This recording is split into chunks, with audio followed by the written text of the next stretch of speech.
সময়। কথায় বলে সময়ের পূর্বে কিছুই হয় না। প্রতিটা ঘটনার একটা সময় থাকে।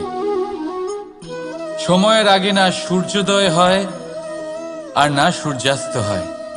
সময়ের পূর্বে গাছে না ফুল ফোটে না ফল ধরে।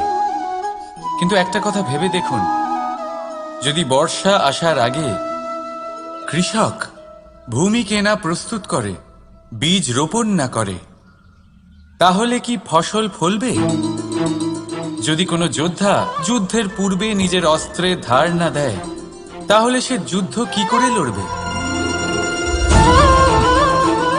এর মানে এটাই হলো যে সময় আপনার যখন আসার তখন অবশ্যই আসবে, কিন্তু ততক্ষণ এটাও গুরুত্বপূর্ণ যে আপনি নিজেকে তার জন্য তৈরি রাখুন।